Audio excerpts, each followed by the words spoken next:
And kind of on a whim, I applied to the Iowa Writers Workshop because it was the only writing program I'd heard of, and I thought, I won't get in, and next year I'll do my homework and I'll apply to other places. So this Greenwich boyfriend and I were in the process of breaking up. Like, I was literally in his dorm room crying, and a phone call came in on my phone from an Iowa area code, and I was kind of like,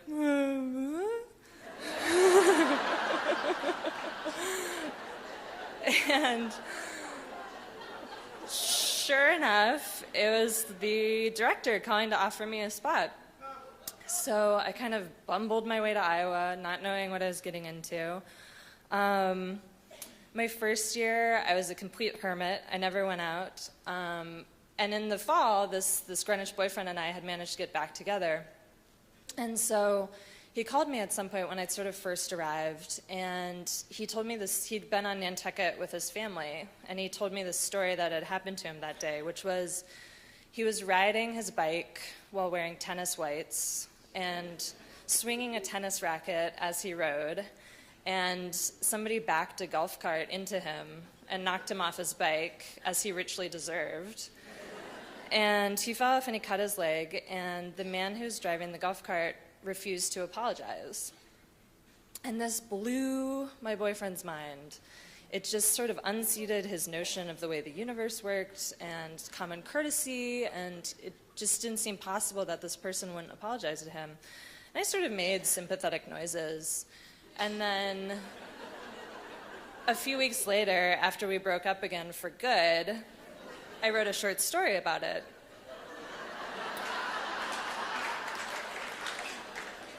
But instead of making the person on the bike a 21-year-old idiot, I made him a 57-year-old father of the bride on the island for a wedding weekend. And it didn't really work as a story. I workshopped it twice. My second year, my workshop leader said, well, you know, maybe there's too much here. Maybe it should be a novella. And now that I've taught a little bit, I know that this is just something you say sometimes when you don't know what to say.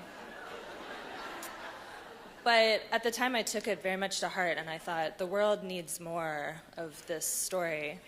And I sort of hatched this plan that after I finished, I would turn it into a novel. I still wrote short stories. I graduated, and I had a little tiny bit of fellowship money and a little bit of money saved, and I thought I should really be where this book is. So I went to Nantucket. I rented some cottage behind a big house. And Nantucket's a really beautiful place all the time. It's a really pleasant place in the summer.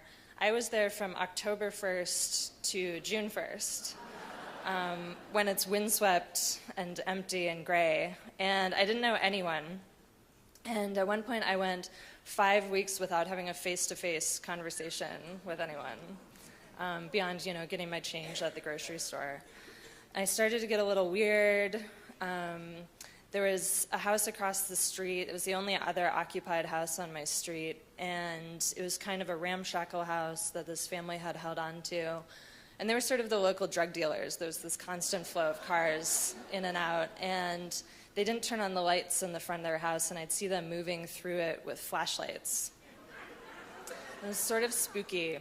But it turns out this was, for me at least, a really great way to work, because I had no other demands on my time. I had no other friends. I had to kind of make them for myself. My dog even got tired of me.